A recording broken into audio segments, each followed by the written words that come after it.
On the rugged cliffs of Sicily, where the Mediterranean crashed against ancient stone walls and whispers of power echoed through olive groves, stood the Castellini estate. The imposing mansion, with its stone facade and iron gates, cast long shadows over the coastal road below. Lucy Bennett clutched her worn suitcase as the taxi departed, leaving her before the towering gates that protected one of the most feared men in Italy.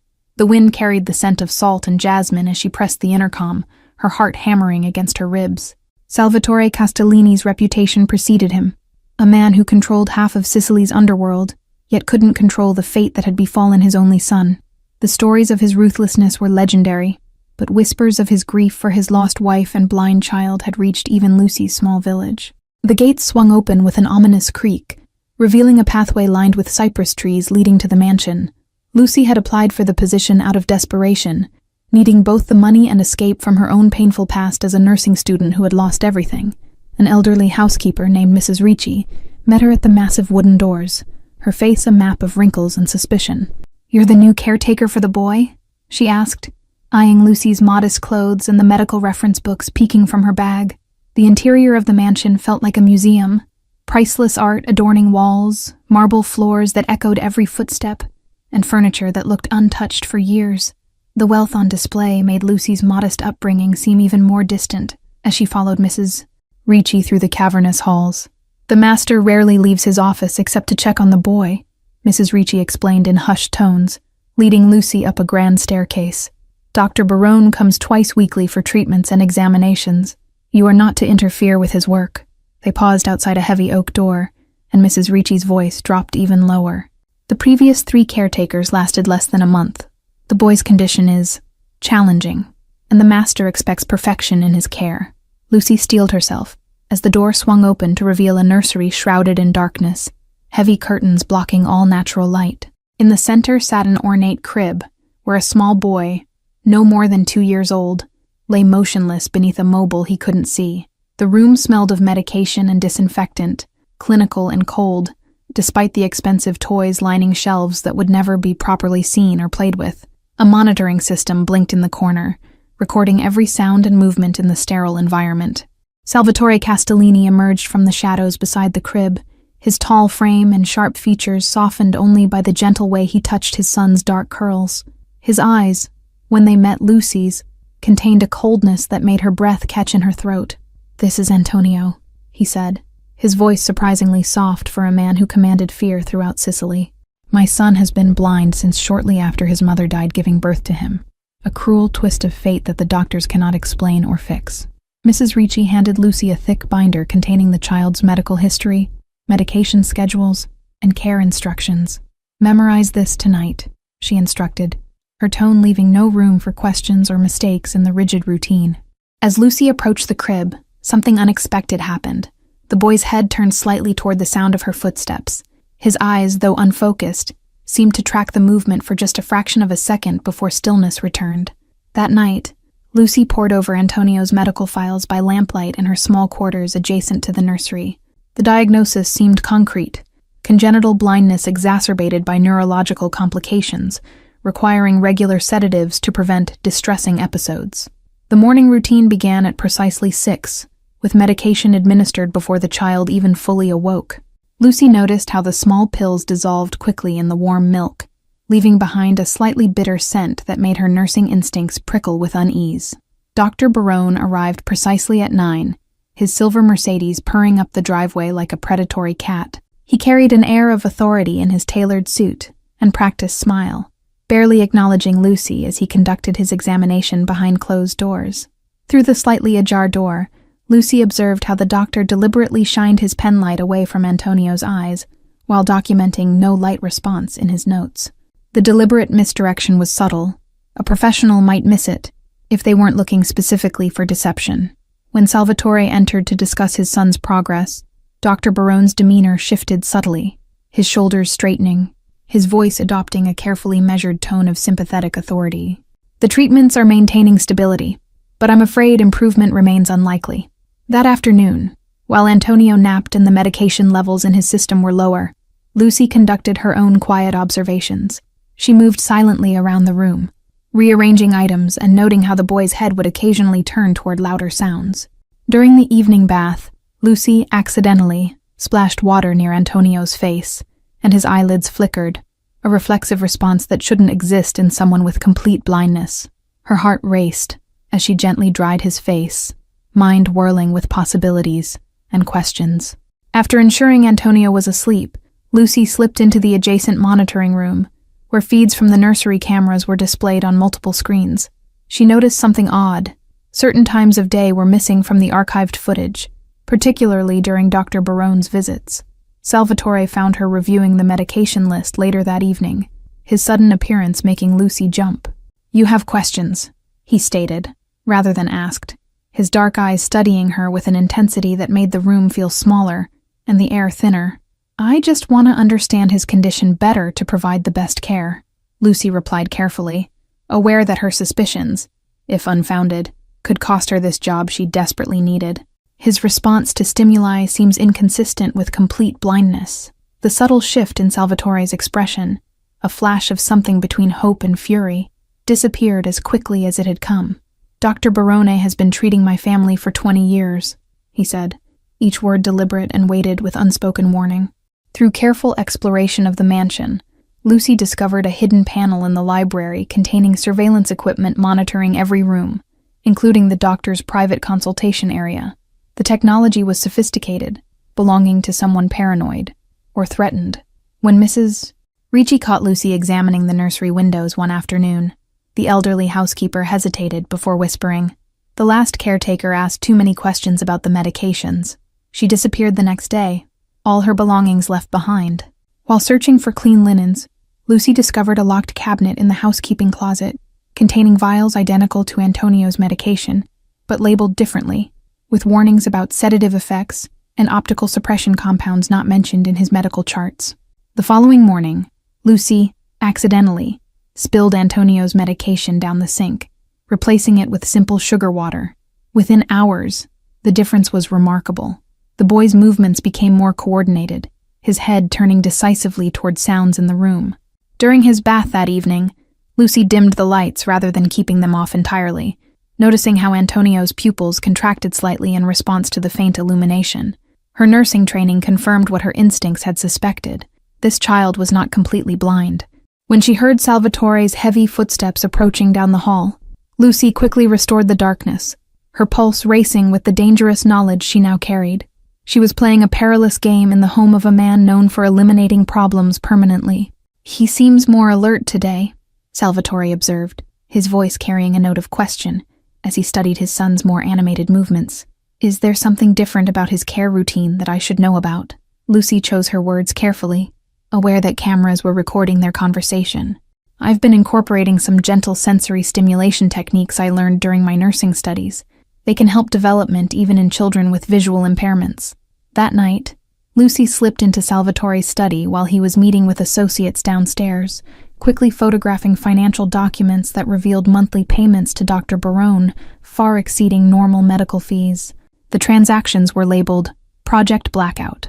A hidden compartment in Salvatore's desk contained photographs of a woman who could only be Antonio's mother, alongside documents about a rival family, the Morales organization, whose operations had been systematically dismantled by Salvatore over the past 2 years.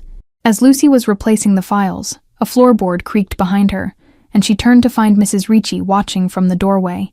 Instead of raising an alarm, the elderly woman placed a finger to her lips and beckoned Lucy to follow her down a narrow servants' corridor. In a small alcove away from cameras and listening devices, Mrs. Ricci revealed the truth. She had been Antonio's mother's personal maid before her death. Karina suspected someone was poisoning her throughout her pregnancy.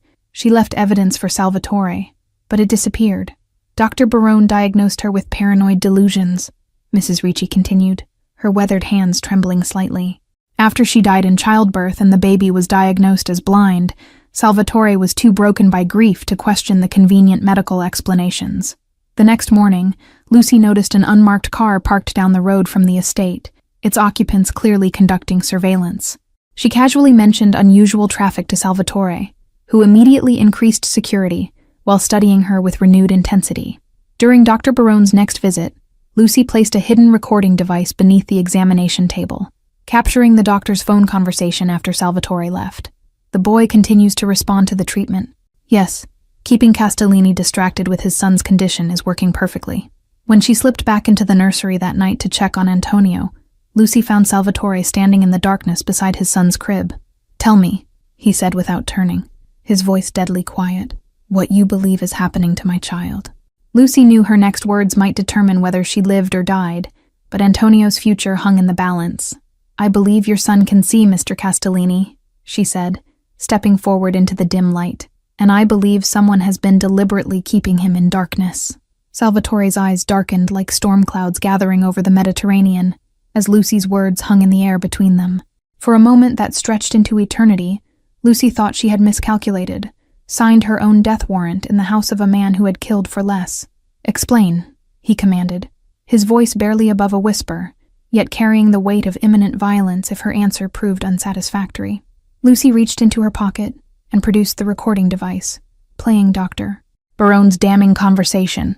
The transformation in Salvatore was instantaneous and terrifying, cold calculation replacing shock as he processed this betrayal from a man he had trusted with his family's care. "The Morales family," he murmured, connecting threads that had been invisible until now. By morning, the Castellini estate had transformed into a fortress, armed men patrolling the grounds while Salvatore made calls from his study in multiple languages, his tone carrying deadly promise. Lucy was instructed not to leave Antonio's side under any circumstances. "My wife died questioning her sanity because of that man," Salvatore revealed when he joined Lucy in the nursery hours later, his composed exterior barely containing his rage. "While I grieved, they manufactured my son's condition to keep me distracted from their operations." Lucy gradually reduced Antonio's medication under Salvatore's watchful eye, documenting every improvement with photographs and notes that would become evidence. The boy's increasing responsiveness to visual stimuli confirmed what they now knew. His blindness was induced, not congenital. Through careful questioning, Lucy learned that the Morales organization had been systematically infiltrating Salvatore's territory during the 2 years he'd been consumed with his son's care. Dr. Barone, their planted agent, had ensured Salvatore remained too preoccupied to notice. "Why did you suspect?" Salvatore asked Lucy late one night, as they watched Antonio sleeping peacefully for once, his small chest rising and falling without the labored breathing the medications had caused. Others with more medical training never questioned his diagnosis. Lucy hesitated before revealing her own painful history, how her infant son had died from a misdiagnosed condition that any competent doctor should have recognized. "After losing him, I completed my nursing studies to ensure no parent would suffer as I did from medical negligence." The vulnerability in her confession created an unexpected bridge between them. Salvatore reaching across the space between their chairs to take her hand, a gesture both gentle and strong that acknowledged their shared understanding of profound loss and burning injustice. A search of Dr. Barone's estate, conducted quietly by Salvatore's most trusted men, uncovered hidden communications with the Morales family and detailed records of the chemical compounds used to maintain Antonio's artificial condition over the past 2 years. Lucy developed a careful rehabilitation program for Antonio, gradually increasing his exposure to light and visual stimulation while weaning him completely off the harmful medications. Each small victory, his first smile at seeing a colorful toy, his hands reaching for moving objects, felt miraculous. Surveillance identified 3 household staff members who had been reporting to the Morales family, including the gardener who maintained the grounds and had access to the water supply feeding the nursery.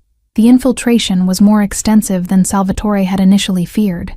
"They thought they could destroy me by attacking my family," Salvatore told Lucy, as they watched Antonio track a butterfly mobile Lucy had hung above his crib. "Instead, they've awakened something they cannot possibly survive." As they prepared for Dr. Barone's next scheduled visit, unaware that his betrayal had been discovered, Lucy caught a glimpse of Salvatore's phone, messages regarding shipment movements, security protocols, and a single line that chilled her. "Confirm cleanup team standing by. Dr. Barone arrived at his usual time, medical bag in hand and practiced smile in place, completely unaware that his patient was now off the suppressive medications. When Antonio visibly tracked his movement across the room, the doctor's facade slipped for just a fraction of a second. "He seems more responsive today," Dr.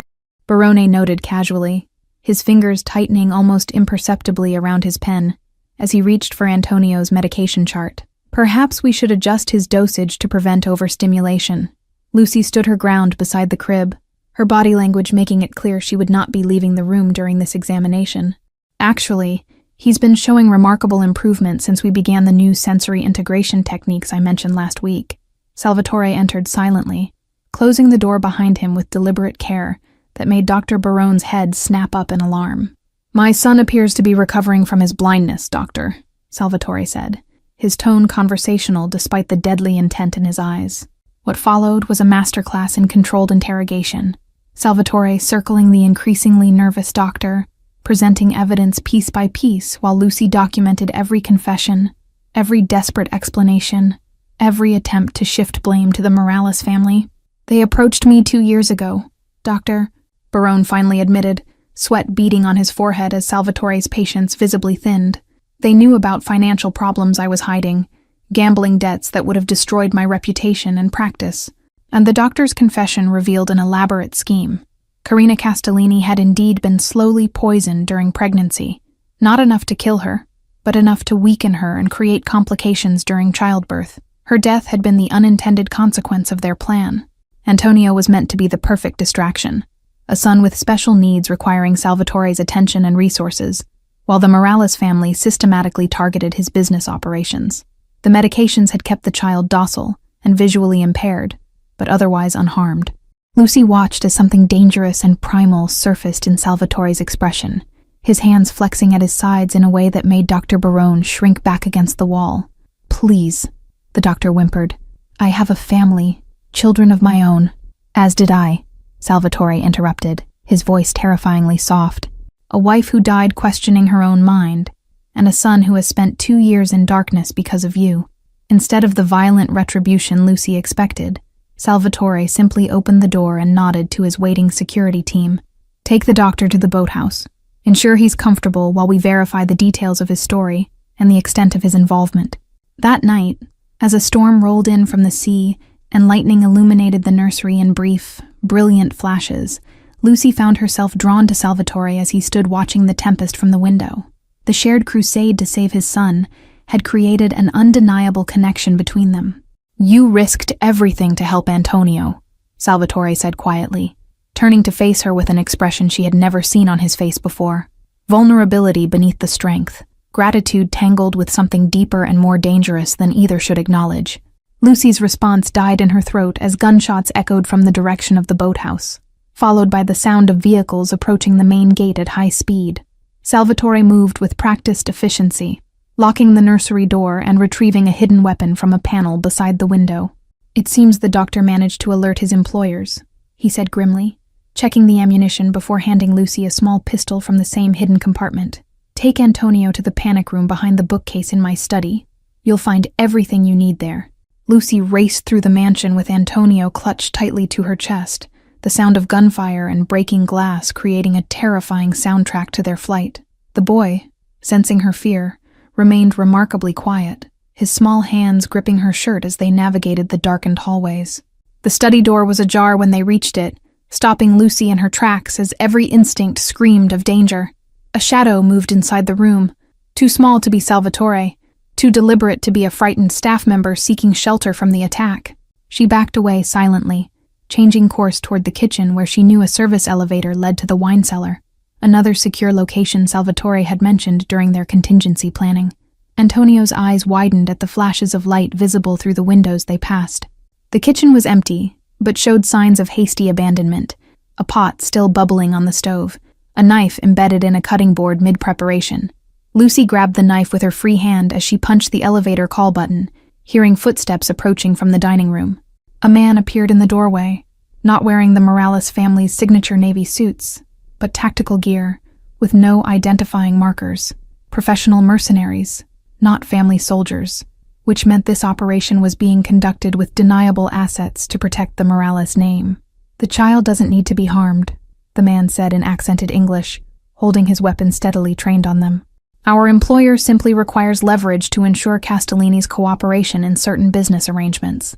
The elevator arrived with a soft chime that sounded impossibly loud in the tense standoff, its doors sliding open to reveal Mrs. Ricci holding a shotgun, with the steady hands of someone far more dangerous than her role as housekeeper had suggested.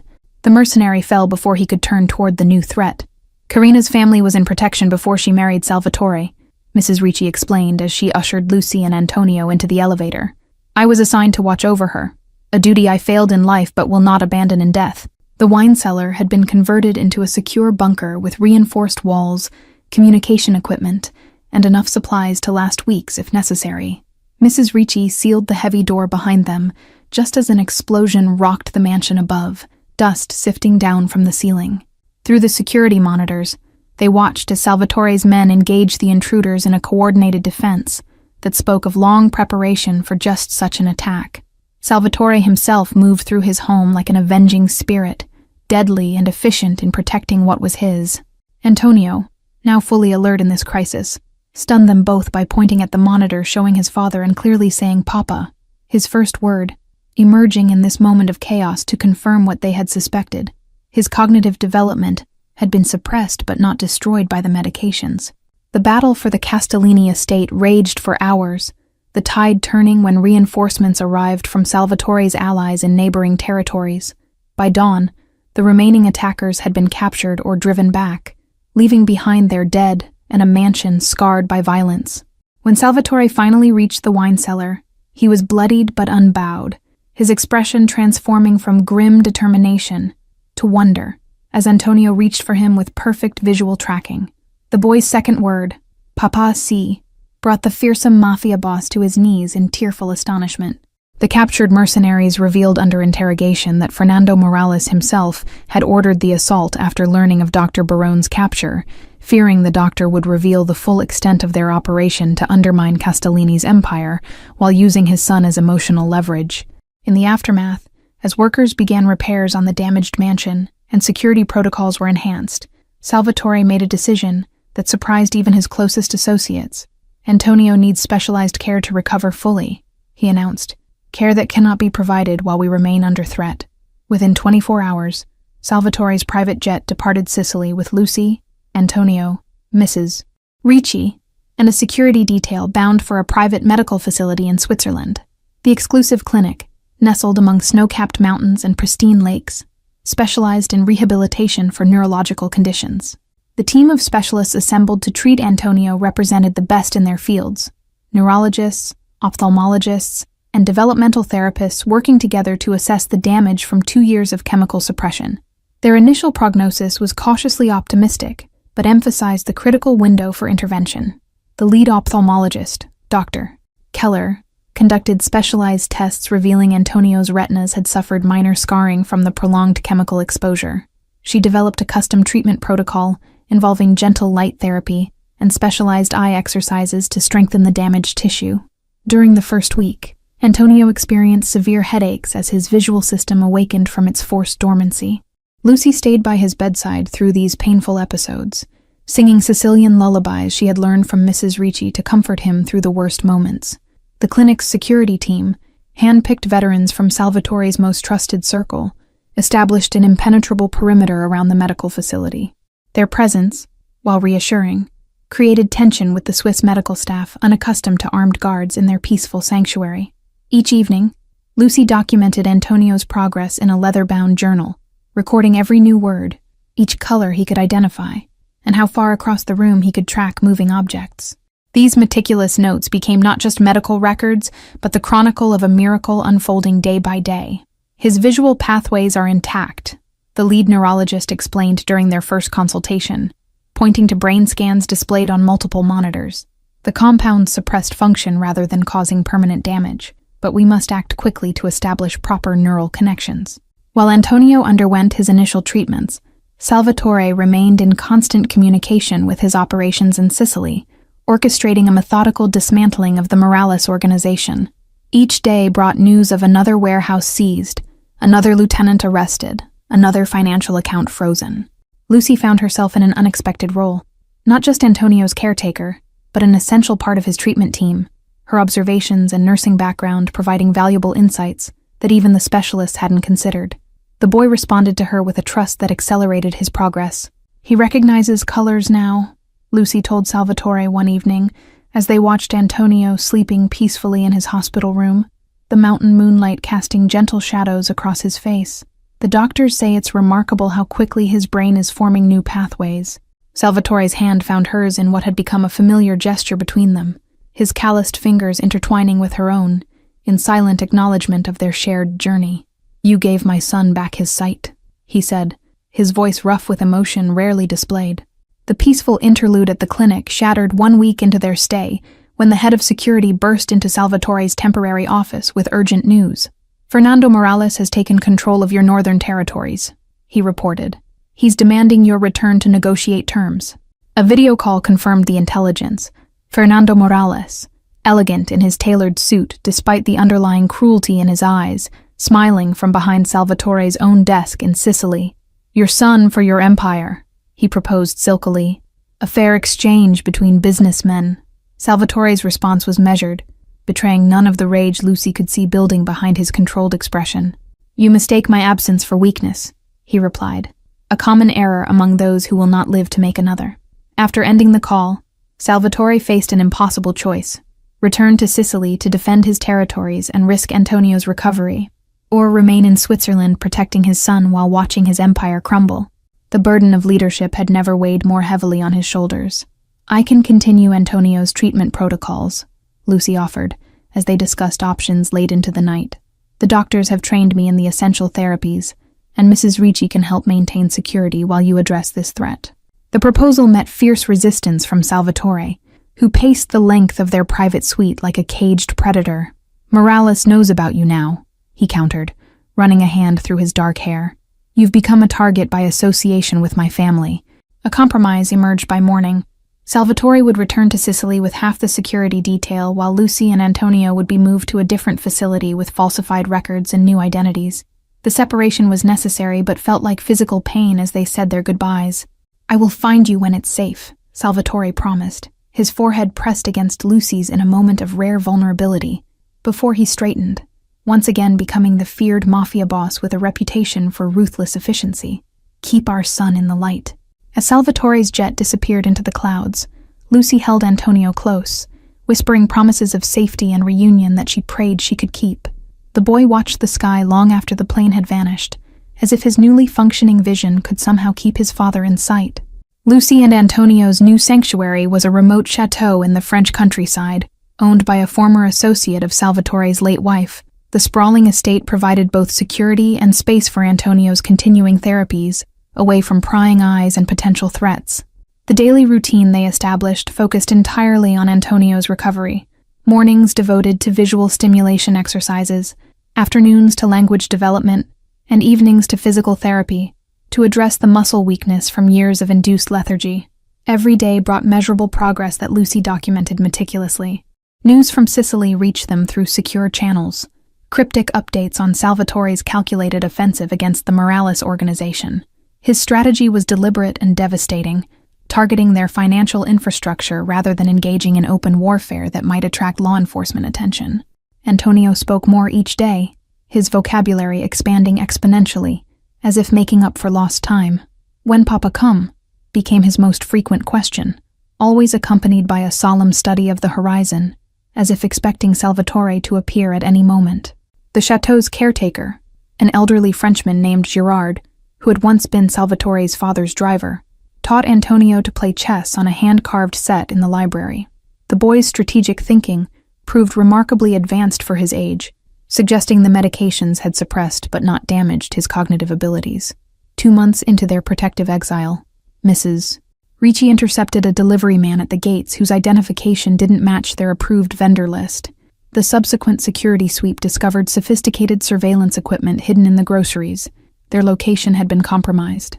Analysis of the surveillance devices revealed cutting-edge technology available only to government agencies or those with extraordinary resources. More disturbing was the discovery of a tracking compound in Antonio's medication, suggesting someone on their medical team had been compromised. The emergency evacuation protocols executed flawlessly under Mrs. Ricci's direction, her years as a covert protection agent evident in the calm efficiency with which she dismantled their lives and erased evidence of their presence.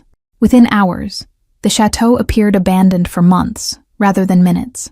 During their clandestine journey to Norway, They traveled under diplomatic cover arranged through Salvatore's influence, with Antonio disguised as a diplomat's grandchild, and Lucy posing as a cultural attaché. The boy adapted to his new identity with surprising skill, maintaining perfect silence during border crossings. Their Norwegian safe house had been designed by an architect who specialized in creating environments for children with sensory processing disorders. The acoustics, lighting, and spatial organization were precisely calibrated to support Antonio's developing senses while providing maximum security through innovative camouflage technologies. They executed their emergency relocation plan within hours, abandoning most possessions and traveling by unmarked van to a private airfield, where a chartered plane waited to take them to their third sanctuary in as many months. Antonio, now accustomed to sudden changes, remained calm throughout the journey. Their new safe house was a modernist structure built into a Norwegian hillside, its glass walls offering panoramic views of fjords that captivated Antonio's improving vision. The isolation provided security, but also a growing sense of disconnection from Salvatore and the resolution they awaited. The turning point came during a fierce winter storm that cut power to their remote location, forcing them to gather around the fireplace for warmth and light. Antonio, watching the dancing flames with fascination, suddenly announced with perfect clarity, "Papa is winning." The boy's statement proved prophetic when communication arrived the following morning.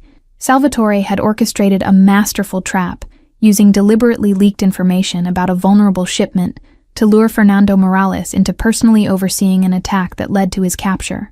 With Fernando in his custody, and evidence of the Morales family's illegal operations delivered anonymously to Interpol, Salvatore had effectively neutralized the threat without implicating his own organization. The chess game had ended with a decisive checkmate. "It's time to come home," Salvatore's message concluded, including coordinates for extraction and reunion. Lucy found herself unexpectedly emotional at the prospect. The months of danger and isolation had transformed their relationship into something neither had anticipated. The journey back to Sicily felt both endless and too brief, Antonio's excitement growing with each mile that brought them closer to reunion. His vision, now almost completely normalized, allowed him to press his face against the helicopter window as they approached the familiar coastline of his birthplace. Salvatore waited on the helipad, standing alone with the Mediterranean wind tousling his hair as the aircraft descended. The moment the doors opened, Antonio broke free from Lucy's grasp, running on legs that had grown stronger through determined therapy directly into his father's arms. The embrace between father and son, one who had emerged from darkness to find light, the other who had walked through fire to protect what he loved, represented everything they had fought for through the long months of separation and danger. Lucy watched from a respectful distance until Salvatore's extended hand invited her into their circle. The Castellini estate had transformed during their absence. The fortress-like security remained, but now concealed a home filled with light. Windows previously shuttered stood open to the Sicilian sunshine, heavy drapes replaced with sheer fabrics that danced in the coastal breeze. Antonio's nursery had been completely redesigned, the clinical sterility replaced with vibrant colors and educational toys that stimulated his developing vision and mind. A mural of the Mediterranean stretched across one wall, bringing the beauty of his island heritage into his daily environment. An adjacent room had been converted into a specialized therapy space with equipment sourced from rehabilitation centers worldwide. The room featured adjustable lighting that could simulate different natural environments, from forest-dappled sunlight to ocean reflections, providing Antonio controlled exposure to visual complexities. Salvatore had commissioned a series of children's books illustrated with Antonio's recovery journey, disguised as adventure tales about a young prince emerging from an enchanted sleep. The stories, written by Lucy based on their experiences, were being discreetly distributed to pediatric centers treating children with similar conditions. The garden underwent transformation under Lucy's guidance, incorporating a sensory pathway with plants selected for their varying textures, scents, and colors. Antonio spent hours exploring this tactile wonderland, often leading visiting children of Salvatore's associates on expeditions through what he proudly called his jungle of discoveries. Local artisans were engaged to create custom educational tools that combined Sicilian cultural elements with developmental exercises. Wooden puzzles featuring landmarks of the island, textured maps of the Mediterranean, and musical instruments modified for small hands became Antonio's treasured possessions as he connected with his heritage through newly awakened senses. Dr. Barone's extensive records, secured during Salvatore's reclamation of his territories, provided crucial evidence for the prosecution of remaining Morales associates. The doctor himself had disappeared during the initial attack on the estate. His fate as subject Salvatore declined to discuss even with Lucy. The legal aftermath unfolded over the following months. Carefully sanitized versions of the conspiracy presented to authorities resulted in arrests throughout the medical establishment that had facilitated Antonio's false diagnosis and treatment. The scandal dominated headlines across Europe without ever mentioning the Castellini name. Antonio thrived in the restored family environment, his development accelerating as if racing to reclaim the years stolen from him. By his 3rd birthday, celebrated with a small gathering of Salvatore's most trusted circle, he showed no lingering effects from his ordeal beyond a profound appreciation for color and light. Lucy's position evolved from caretaker to something undefined, yet essential to both father and son. She maintained her professional focus on Antonio's continuing development, while finding herself increasingly involved in decisions that shaped the household and, by extension, Salvatore's personal life.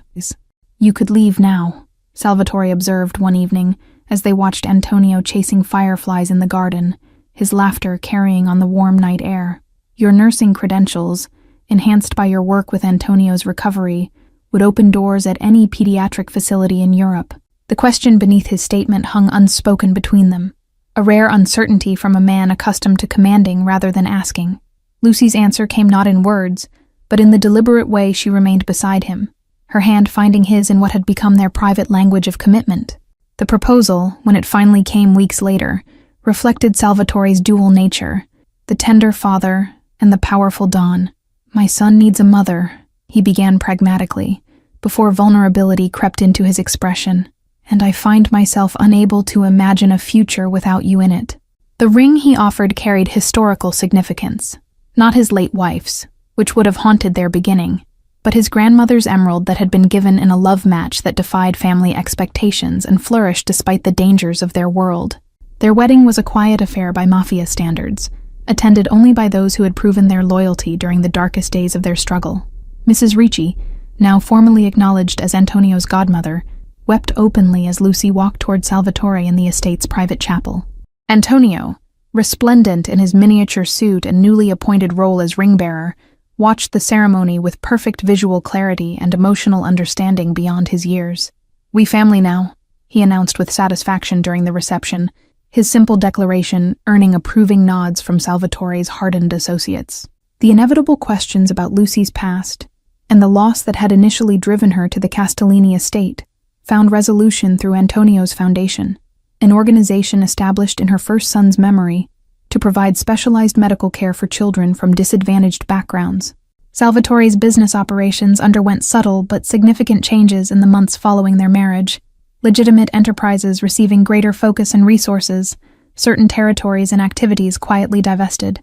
The transition wasn't complete or perfect, but the trajectory was unmistakable. The night of their first anniversary, as they stood on the cliffside terrace watching the moonlight shimmer across the Mediterranean, Salvatore reflected on their extraordinary journey. "You came to give light to a blind child," he murmured, drawing her close, "but you brought all of us out of darkness." Antonio, now speaking in complete sentences and showing remarkable aptitude for both languages and mathematics, had developed a ritual of watching both sunrise and sunset each day. "I like to see the light change," he explained when asked about his habit. "It reminds me we won. Thank you all for following this story. If you're enjoying it, write in the comments where you're watching this story from. And don't forget to like, subscribe, and share the video, because your support is important for me to continue here.